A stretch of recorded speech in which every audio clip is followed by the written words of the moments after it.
Damn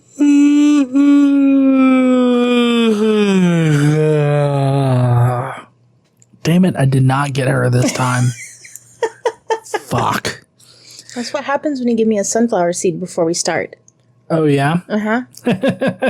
All right, are we ready to learn about the Bible today? I am so ready for you to teach me all about the Bible. Oh, yeah. Definitely me teaching you today because I have to say, it is incredibly spicy, this one. Oh, yeah? Oh, yes. Okay. All right. So, first off, last time Israel got fucked hard. This time Judah is going to get similarly fucked. Technically, the term is raw dog because YouTube allows that and allows us to be monetized using that word. So, Assyria is going to come out the gate really strong this week, and they are going to threaten Judah with doxing their home addresses. Then Judah got some really good kush to help them brainstorm this situation. Isaiah didn't like that kush thing with the Judeans, so he casted a foobar spell on their kush stash as well as their dealers. We'll get to who they are here in a minute. Don't spoil shit. Sorry. I was just wondering who their dealers were. Isaiah then claims that their kush dealers will be little bitches, and the Judeans will take over their kush empire. They're going to move in. They're going to take over. I mean, so far, this isn't wrong. Their dealers, the Egyptians, which you would have found out just now. Damn spoilers. You should have seen the shitty look I just got. I throw major shade when spoilers are concerned. Sorry. The Egyptians will cry little bitch tears for Yahweh and his gang, the Judeans. God told Isaiah that he needed him to strip naked for him and dance like one of his exotic girls. Isaiah danced for 3 years, bringing in as many boys to the yard as he could. Isaiah says that the Egyptian kush dealers can't save Judea from his sick-ass twerking. Isaiah says God can make his ass stop twerking. Assyria is going to rhythmically be fucked really hard. God is going to do weird shit with some lions and eventually make the Assyrians vomit. Whatever he does to the lions apparently is really disgusting. God will just ignore Judea and all of this punishment shit. He'll just pass by them and just not even fuck with them. Because who wants to fuck with them right now? He's got lions to do weird shit to. That's the end of today's lesson. Don't fuck with God or he will do disgusting things to lions. Simba is scared for good reason. I feel like you really misunderstood our whole conversation in regards to the lions. Apparently. Because if that's not a one-for-one, like a word-for-word rendition of what we discussed, then... It's definitely not. Definitely misunderstood 1 or 2 words. Right. Because what I said was he says some weird shit about lions. Oh. And that's it. Yeah.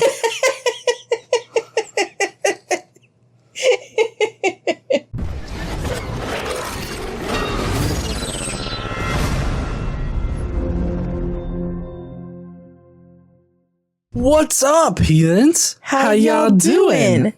We should have done the peelings thing for Shannon. Oh, yeah. I know she loves the Bible podcast. Apparently, that just makes my content garbage. Garbage? So, the peelings one? Mm-hmm. That's because it makes no fucking sense. Well, apparently, all of my corny openings, if I would just remove them, then it would just be a little bit not garbage. Whatever. So many people love your "What's up, heathens? How y'all doing?" That's like a you thing. Everybody. It's a trademark. It is. It is. Anyways, so let's get to today's discussion. Yeah, let's. You started out okay. All the stuff about Kush was pretty much right. But I mean, like, that's surprising. Save the drug dealing part and all of that, whatever. But you know, it just makes it interesting, right? I mean, I guess that would have made it interesting, right? So last week on the Bible, we had Israel falling, right? And so this week we're going to start talking about what happens to Judah after Israel falls. And just before we actually start reading, we're going to start with Isaiah 18. But before we start that, I just want to give you a little bit of background on what's going on. So Assyria is threatening conquest of Judah, right? So they're kind of worried, and they start looking for help from surrounding countries. Judah's asking for help? Yeah. Judah needs help. They need Jesus. Quite literally. But they're not looking for Jesus, right? They're looking for man-made help. They're looking for other countries, other military. They're looking for help to defend themselves against Assyria. You know, I know my Bible. This does not end well for the Judeans. I can just tell you right now. When they start looking for outside help, when they start hiring mercenaries to do fucking God's job, God gets pissed. Yeah, so... It's a lot like pissing off John Wick. Yeah, it kind of is. Yeah, that's true. So some officials and people in Judah are urging an alliance with Egypt. And currently Egypt is ruled by the Kushites from Ethiopia. Boy, do they have some good stuff over there. You know what I'm talking about. Can't say it on here, but you know what I'm talking about.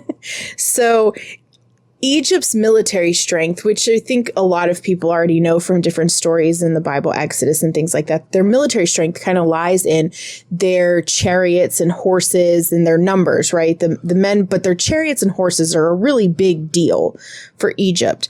And so that would be great, right? Except Isaiah knows that Judah looking to military power like that versus what God has going for them. You know, they're not looking to God for defense, and that's a problem. So he's going to talk to them about that. And he warns them. He warns them about various things that are going to happen. So the whole Isaiah thing, let's just get something straight here up front, okay? Let's paint the picture up until this point. Okay. All right. So up until this point, this jackass Isaiah comes into town and he starts bitching to everybody about how they're fucking shit up. Imagine a drunk guy in the middle of the street just yelling about how everybody's fucking up. God's going to come back and fuck y'all up. Fuck all of y'all. And he's prophesying about all of these things, like the weird lions that come in and kill people and everything like that. Like, I don't know, he starts prophesying all of this shit. And then this chapter, or these chapters happen. And I want you to get that visual right now, because he's just a drunk guy in the alleyway that's yelling about all this stuff. And it's not like, none of this has actually happened yet, right? It's prophecy, it's judgment. Well, yeah. Well, I mean, none of what we're going to talk about right now has happened yet, but other things that he's prophesied has already happened, like with Israel and things. Oh, okay. So it wasn't just prophecy, like it was prophecy, and then all of the prophecies came true. Well, I mean, I don't know if all of them came true, but some of the things that he had prophesied before, which, again, we're reading the Bible out of biblical order. It's in chronological order for how they know the chronology. And they place the prophecies in where they would go and then show how they came true. So in Kings and Chronicles, you're going to get where those things are coming true from Isaiah. Okay. So that's kind of how the story kind of bounces around the Bible. So yeah, I mean, some of his prophecies came true. Oh, okay. I guess I just don't remember the places where they're like, and all of Isaiah's prophecies came true. Well, or I mean, like, they don't say that. Right. That doesn't happen. Oh, like, you're never going to get that. So it's just assumed that they're true? No, I'm sorry. We read the prophecies in Isaiah. Right. And then we go into like Second Kings and Chronicles, and that tells the story of what happens. Oh, so you see the prophecies coming true in the other. Oh, okay. I get it now. Other books. I get it now. Okay. All right. I got it. All right. So Isaiah doesn't like this, and the first thing that he does, because they're looking at right now, they're talking about, I already said they're kind of talking about an alliance with Egypt and the Cushites, and so Isaiah needs to judge them to basically dissuade Judea from the Judeans from aligning with them. Right, that judgy fuck. Yeah. Okay, so are we ready to start Isaiah 18? Yes. Okay. Woe to the land of whirring wings. Whirring. Whoring? Whirring. Whirring? Whirring. WHIRRING. Whirring. Oh, whirring, like a motor whirs. Whirring wings. Whirring wings. Along the rivers of Kush, which sends envoys by sea in papyrus boats over the water. Honestly, you're lucky that they can even remember the route. It's true. Yeah. Go, swift messengers, to a people tall and smooth-skinned, to a people feared far and wide, an aggressive nation of strange speech, whose land is divided by rivers. All you people of the world, you who live on the earth, when a banner is raised on the mountains, you will see it, and when a trumpet sounds, you will hear it. This is what the Lord says to me. I will remain quiet and will look on from my dwelling place, like shimmering heat in the sunshine, like a cloud of dew in the heat of the harvest. For before the harvest, when the blossom is gone and the flower becomes a ripening grape, he will cut off the shoots with pruning knives and cut down and take away the spreading branches. They will all be left to the mountain birds of prey and to the wild animals. The birds will feed on them all summer and the wild animals all winter. At that time, gifts will be brought to the Lord Almighty from a people tall and smooth-skinned, from a people feared far and wide, an aggressive nation of strange speech, whose land is divided by rivers. Is the smooth skin thing like a demeaning thing to say, like a demeaning way to reference city folk? I don't think it's a demeaning way to reference city folk. I think it does reference city folk. Okay. Because I feel like the people that work the land, the ones that work with their hands and everything like that, those rough and wrinkled, and then the smooth skins would be the ones like in the center of town that live on the 5th story of the high rise in Judea. Yeah. Well, I mean, these are the Cushites here.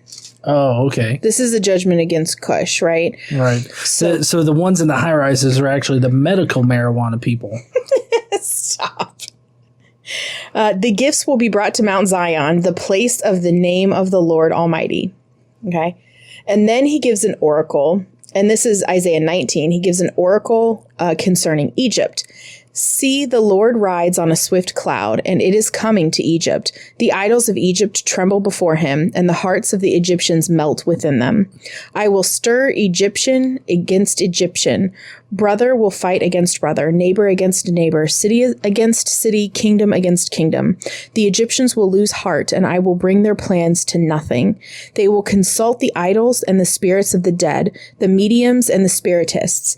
I will hand the Egyptians over to the power of a cruel master, and a fierce king will rule over them, declares the Lord Almighty.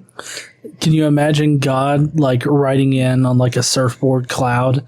And he's like, he comes in like, hey dudes, and like all the Egyptians just go fucking nuts and everything like that, and they start doing all their shit. It's like, oh shit, you see that? God's so cool. Yeah, well, here they talk more about what's going to happen. Are you ready? Yeah.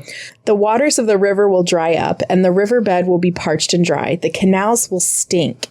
The streams of Egypt will dwindle and dry up. The reeds and rushes will wither.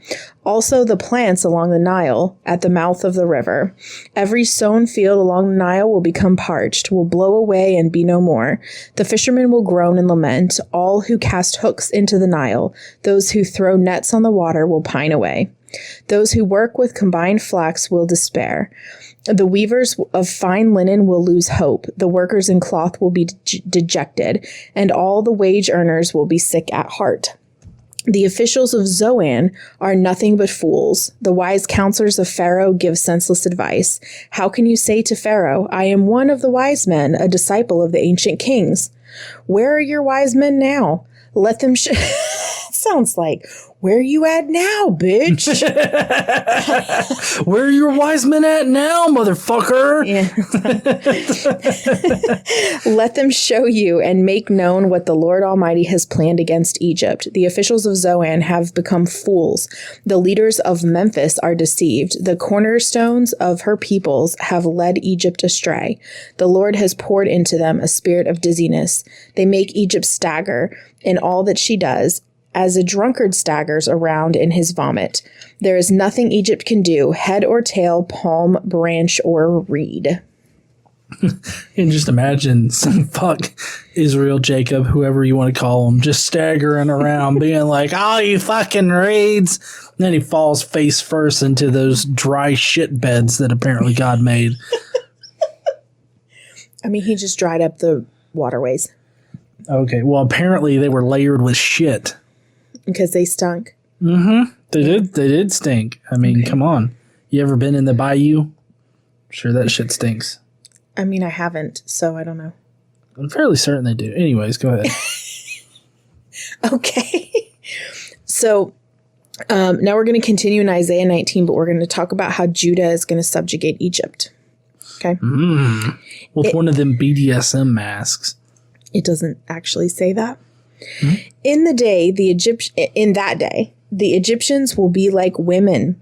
They will shudder with fear at the uplifted hand that the Lord Almighty raises against them. Some interesting. Wow, glorifying women beating? Damn, Bible. Yeah, that's an interesting way to characterize them? Well, yeah, it's a weird way to set a scene. As the mighty Lord raises the back of his hand against his bitch. Where my money, ho. You damn near hit me because I felt the breeze. Domestic abuse live on air. I mean, you didn't, but it was close. You just have a long wingspan. I do. Yeah. Mm-hmm. Okay. And the land of Judah will bring terror to the Egyptians. Everyone to whom Judah is mentioned will be terrified because of what the Lord Almighty is planning against them. In that day, 5 cities in Egypt will speak the language of Canaan and swear allegiance to the Lord Almighty. One of them will be called the City of Destruction. Now, depending on where you look this up, some manuscripts have destruction. Some manuscripts of the Dead Sea Scrolls and the Vulgate call it the City of the Sun or Heliopolis. Okay, well, I know Heliopolis was an actual city, but I don't think any place was called the City of Destruction. Maybe Heliopolis definitely doesn't mean City of Destruction, but I guess it means City of the Sun. Right. Mm-hmm. So I don't know why they'd rename it to something dipshitty as City of Destruction. To make it sound scary as fuck. Oh, yeah? Mm-hmm. Okay. In that day, there will be an altar to the Lord in the heart of Egypt, and a monument to the Lord at its border. It will be a sign and witness to the Lord Almighty in the land of Egypt. When they cry out to the Lord because of their oppressors, he will send them a savior and defender, and he will rescue them. Oh, shit. Could that be Jesus? Jesus riding in on his own golden surfboard in the clouds? I mean, I suppose it could. The time that we're dealing with right here is 7. Let's see. What are we around? Like 711 or 714-ish, 712, 713. We're somewhere between 714 and 711 BCE at this time. And now Egypt is pretty much exclusively Islam in Egypt. Although there are small pockets of Christianity and Judaism in Egypt. In 700 BC? No, now. Oh, now. Yes, now. Okay. Yeah, no, Islam didn't exist here. No. Islam didn't exist until much, much later than Christianity. 600 years. Yeah. After Christianity developed, Islam developed.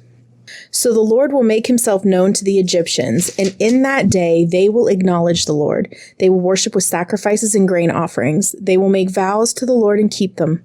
The Lord will strike Egypt with a plague, and he will strike them and heal them. They will turn to the Lord, and he will respond to their pleas and heal them. I'm sorry. What? Did he just say that God is going to backhand them and then give them like an ice pack for the backhand? Yeah. How fucked up is that? It's like, clean yourself up. Here's a towel. Bitch. I mean, yeah, that's how he shows them his power, right? He abusively. Well, yeah. I mean, Yeah. Yeah. I know. I've been paying attention. I know. I've been paying attention. Obviously, he abusively does it. 153 episodes of abuse. Yeah. Right. Okay. So yeah, he does this through fear. He brings something bad upon them. Right. In this case, it says he will bring them a plague, and then he will heal them to show his mercy. So the bad thing to make them know he's all powerful. And they should fear him, but then also that they should still turn to him even though they're afraid of him and probably want to run away because he will also heal them. It's very weird. Yeah. Okay. It's super fucked up. But I mean, that's how Abrahamic religions, that's what they're based around. Right. Mm-hmm. Okay. So, in that day, there will be a highway from Egypt to Assyria. The Assyrians will go to Egypt and the Egyptians to Assyria. The Egyptians and Assyrians will worship together. In that day, Israel will be the third along with Egypt and Assyria, a blessing on the earth. The Lord Almighty will bless them, saying, "Blessed be Egypt, my people, Assyria, my handiwork, and Israel, my inheritance." So he's talking here about a spiritual restoration of the entire region, essentially. Mm-hmm. Mm-hmm. In the year, now here, let's just place this in time right now. This is in time 711 BCE. Right. Okay. In the year that the supreme commander sent Sargon, king of Assyria, and sent by Sargon, king of Assyria, came to Ashdod and attacked and captured it. That's how we know what year we're in. Okay. Because there's an actual historical event that happened here that we know happened. Which is when Sargon, king of Assyria, went to Ashdod and captured it. Okay. At that time, the Lord spoke through Isaiah, son of Amoz. He said to him, "Take off the sackcloth from your body and the sandals from your feet." And he did so, going around stripped and barefoot. So the drunk guy in the alley is now running around naked, giving prophecy. So it gets better. I can just see it now. The drunk guy in the alley gets naked and is like, "You know what? Y'all are still fucked out here, okay?" But it means more now because I'm naked. And he's doing the whole helicopter thing with his dick. No, we're getting too far. Okay. So now Isaiah is naked, right? Then the Lord said, "Just as my servant Isaiah has gone stripped and barefoot for 3 years as a sign and portent against Egypt and Cush, so the king of Assyria will lead away stripped and barefoot the Egyptian captives and Cushite exiles, young and old, with buttocks bared, to Egypt's shame." So, wait a second. There's going to be just like a whole bunch of fucking naked people? Yeah, a whole bunch of bare asses. A bare-ass naked people? I don't know. I feel like that's a very bad situation to put a lot of people in. I mean, I don't know. I really like bare naked ladies. Does that work on a couple of levels there, honey? Oh. I was just talking about the band. Those who trusted in Cush and boasted in Egypt will be afraid and put to shame. In that day, the people who live on the coast will say, "See what has happened to those we relied on, those we fled to for help and deliverance from the king of Assyria. How then can we escape?" Woe to the... okay, so that's going to end chapter 20. Well, it's not the end of chapter 20, but it's all we're going to go over in Isaiah chapter 20. And it's going to skip forward to Isaiah chapter 30. Mm-hmm. Because this is kind of what's next in the story. Okay, so... Because remember, the Bible is not written in a chronological way. Or any kind of order that makes sense at all. No. So right now, Isaiah's running around naked, right? And Egypt and Cush are being oppressed. And so we know that that Egypt can't save Judah. Okay. Because, Judah was looking to Egypt for help against the Assyrians. But I mean, obviously, Egypt is going to get fucked up and they can't help them. So, woe to the obstinate children, declares the Lord, to those who carry out plans that are not mine, forming an alliance, but not by my spirit, heaping sin upon sin, who go down to Egypt without consulting me, who look for help to Pharaoh's protection, to Egypt's shade for refuge. But Pharaoh's protection will be to your shame. Egypt's shade will bring you disgrace. Though they have officials in Zoan and their envoys have arrived in Hanes, every one will be put to shame because of a people useless to them, who bring neither help nor advantage, but only shame and disgrace. And then there's this very short oracle concerning the animals of the Negev, for reasons I don't understand. Okay. Through a land of hardship and distress, of lions and lionesses, of adders and darting snakes, the envoys carry their riches on donkeys' backs, their treasures on the humps of camels, to that unprofitable nation, to Egypt, whose help is utterly useless. Therefore I call her Rahab the do-nothing. Rahab the do-nothing. That's what we should call fucking Trump. Yo there, Rahab, can you tell us why this bullshit? Unfortunately, he doesn't do nothing. He does shit that hurts people. Well, he does nothing on certain important shit.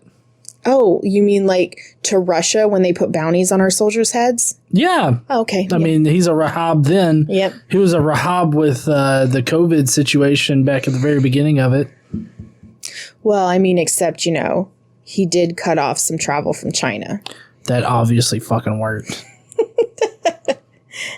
Okay. So let's continue with Isaiah 30. So Judah, actually, they're really not pleased with the Isaiah's prophecy here that Egypt can help them. So they kind of reject them. Are you ready? Go now, write it on a tablet for them, inscribe it on a scroll, that for the days to come it may be an everlasting witness. These are rebellious people, deceitful children, children unwilling to listen to the Lord's instruction. They say to the seers, see no more visions, and to the prophets, give us no more visions of what is right. Tell us pleasant things, prophesy illusions, leave this way, get off this path, and stop confronting us with the Holy One of Israel. So they don't want any more bad prophecies. So could you please put on some clothes and quit yelling about how we're fucked? It is really getting late out here and we would love to get some sleep. We've got shit to do tomorrow.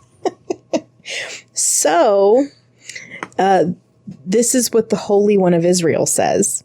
Because you have rejected this message, relied on oppression, and depended on deceit, this sin will become for you like a high wall cracked and bulging that collapses suddenly in an instant. It will break in pieces like pottery, shattered so mercilessly that among its pieces not a fragment will be found, for taking coals from a hearth or scooping water out of a cistern. So, he's mad now. So that means he's mad. Yeah. He can't even scoop water out of a cistern. That's how pissed off he is. You imagine him going to get some water out of a cistern and he's just like, fuck. I'm so mad I can't even collect water.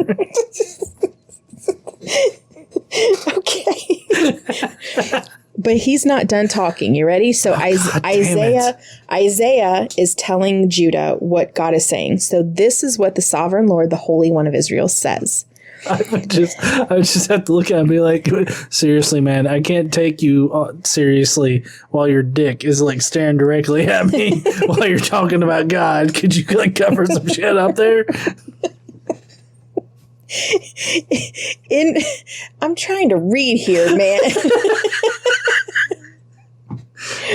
In repentance and rest is your salvation. In quietness and trust is your strength. But you would have none of it. You said, no, we will flee on horses. Therefore you will flee. You said, we will ride on swift horses. Therefore your pursuers will be swift. 1,000 will flee at the threat of one. At the threat of 5 you will flee away. Till you are left like a flagstaff on a mountaintop. I mean, I could just see fucking Isaiah standing there talking about Flagstaff while he's got a Flagstaff going on as he's channeling God. Okay, sorry. It went to the next page. Like a flagstaff on a mountaintop, like a banner on a hill. Okay. Yet the Lord longs to be gracious to you. He wants to be good to you. He doesn't want to fuck you up. He wants to be good to you. Oh my God. This hurts me more than it hurts you. Yes. Now clean yourself up. Yet the Lord longs to be gracious to you. He rises to show you compassion. For the Lord is the God of justice. Blessed are all who wait for him. O people of Zion, who live in Jerusalem, you will weep no more. How gracious he will be when you cry for help. As soon as he hears, he will answer you. So, like, you're going to be pleading for his help, right? It's going to be so bad that you're going to have to plead for his help. But he'll fix it as soon as you do, right? Although the Lord gives you the bread of adversity and the water of affliction, your teachers will be hidden no more. With your own eyes you will see them. Whether you turn to the right or turn to the left, your ears will hear a voice behind you saying, "This is the way, walk in it." Then you will defile your idols overlaid with silver and your images covered with gold, and you will throw them away like a menstrual cloth. And throw them away like you shoved them up your cooter to stop the bleeding. And say to them, away with you. Because that's what I do every time. He will also send you rain for the seed you sow on the ground, and the food that comes with the land will be rich and plentiful. In that day your cattle will graze in broad meadows. The oxen and donkeys that work in the soil will eat fodder and mash, spread out with a fork and shovel. In that day of great slaughter, when the towers fall, streams of water will flow on every high mountain and every lofty hill. The moon will shine like the sun, and the sunlight will be 7 times brighter, like the light of 7 full days, when the Lord binds up the bruises of his people and heals the wounds he inflicted. I mean, that's just really fucked up. You're gonna inflict wounds on them, but then you're gonna heal them with the bright shining light of 7 suns. For 7 days. What does that even fucking mean? I don't know. I'm gonna shine a spotlight on you and heal you right the fuck up after I fuck you up, okay? Yeah, pretty much. It just sounds so fucking confusing. At that point, you're like, I don't know. Should I be happy, sad, angry? I don't even know what's happening right now. Yeah. Okay, so, now Isaiah is going to have a prophecy about Assyria. So we'll move into that. You ready? Mm-hmm. See, the name of the Lord comes from afar with burning anger and dense clouds of smoke. His lips are full of wrath and his tongue is a consuming fire. His breath is like a rushing torrent rising up to the neck. He shakes the nations in the sieve of destruction. His place in the jaws of the peoples, a bit that leads them astray. And you will sing as on the night you celebrate a holy festival. Your hearts will rejoice as when the people go up with flutes to the mountain of the Lord, to the rock of Israel. You know, I think God just got a hold of one of them 9/11, not 9/11, but 911 like hot wings, and because I mean a tongue of fire. That's obviously some kind of jalapeno habanero sauce. So when I was in college, there was a place near our campus. I can't remember what it was called, but they had a wing sauce called Nuclear, and that shit was hot. Oh yeah, God's just pissed off because he had some nuclear sauce. Mm-hmm. The Lord will cause men to hear his majestic voice and will make them see his arm coming down with raging anger and consuming fire, with cloudburst, thunderstorm, and hail. The voice of the Lord will shatter Assyria. With his scepter he will strike them down. Every stroke the Lord lays on them with his punishing rod will be to the music of tambourines and harps as he fights them in battle with the blows of his arm. His punishing rod, and he's gonna do it rhythmically. Rhythmically. Can you just see it? God dressed up in his gimp suit, and then he puts on another one, bites the dust, and you just get this wide-eyed look like, oh God, no. Well, what's our safe word? Could you imagine another one bites the dust with tambourines and harps? Oh shit. He turned on the tambourine version. All right. God has some weird fucking fetishes. You know, I can't do this without my music. Topheth has long been prepared. It has been made ready for the king. Its fire pit has been made deep and wide, with an abundance. That wasn't me. It was him. He starts over there laughing. Okay, I'm gonna try not to laugh. Okay, with an abundance of fire and wood, the breath of the Lord, like a stream of burning sulfur, sets it ablaze. Woe to those who go down to Egypt for help, who rely on horses, who trust in the multitude of their chariots and in the great strength of their horsemen, but do not look to the Holy One of Israel or seek help from the Lord. Yet he is too wise and can bring disaster. He does not take back his words. He will rise up against the house of the wicked, against those who help evildoers. But the Egyptians are men and not God. Their horses are flesh and not spirit. When the Lord stretches out his hand, he who helps will stumble. He who is helped will fall. Both will perish together. So this goes back to kind of what we were talking about at the very beginning. They are looking to someone to help them militarily against Assyria, to Egypt specifically. But Isaiah is saying no, because when you do that, Egypt's going to get fucked up and you're going to get fucked up and you're both going to die together. Like, you need to look to God, not to man. Right. Which, I mean, if they had the scriptures, or at least knowledge of like Joshua and the other like military leaders in their history, I mean, why wouldn't they trust God? Well, I mean, I think that's God's point. Well, yeah, I know that's God's point, but I guess my point is that it seems like the Israelites or the Judeans have just always been dipshits. Well, I think part of it is time passes and things don't necessarily happen, and they lose through the generations. Like, they lose some of it because they're not doing the stuff they're supposed to be doing. You know, they're supposed to be reading through the entire Pentateuch, like every 7 years, or every year they're supposed to read through all the laws or whatever. Mm-hmm. And they're not doing that. So I think the people kind of, they forget. Like, it's not that the individuals who are alive the whole time forget. The knowledge is lost between generations, I think, partially. Yeah. Amongst the general people, not amongst the Israelites entirely or the Judeans entirely, just amongst the general public. Right. Mm-hmm. That's how when I'm reading through this, that's how I see it. Okay. This is what the Lord says to me about Assyria. Okay.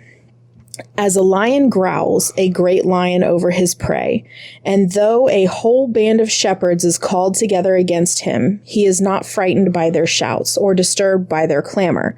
So the Lord Almighty will come down to do battle on Mount Zion, and on its heights, like birds hovering overhead, the Lord Almighty will shield Jerusalem. He will shield it and deliver it.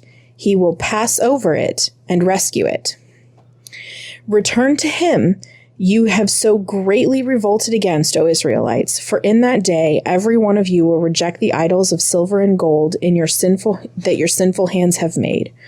Assyria will fall by a sword that is not man. A sword not of mortals will devour them. They will flee before the sword. I feel like the sword here is God. Not God as a whole, but a specific part of God. Yes, honey, we know what part you're thinking about. Got it. Hey, I'm not the one thinking it. They're the one writing it. And their young men will be put to forced labor. Their stronghold will fall because of terror.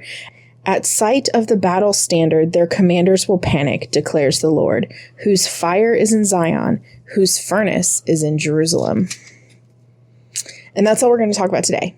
Ooh. Okay. So they're all gonna bitch out right as the shit gets hot, huh? What? I mean, all? Who all? Whoever was fighting right there at the end. Oh, okay. I mean, the Assyrians. The Assyrians. Mm-hmm. Sorry, I meant all the I mean, they're going to get fucked up. Yeah, they're going to get fucked up and they're going to bitch out. So next time we're going to go back into some Second Kings, right? Mm-hmm. And then a little bit of Isaiah, some Second Chronicles, more Second Kings. We've got more story, and we're going to talk about the last years of Hezekiah's reign. Oh, all right. He's going down. Yeah.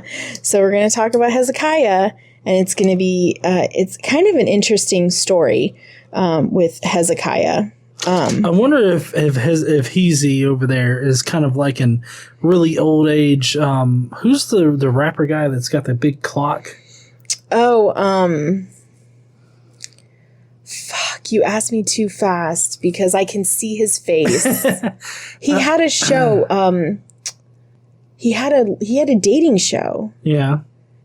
Damn it! Look it up. I can't remember. Flava Flav.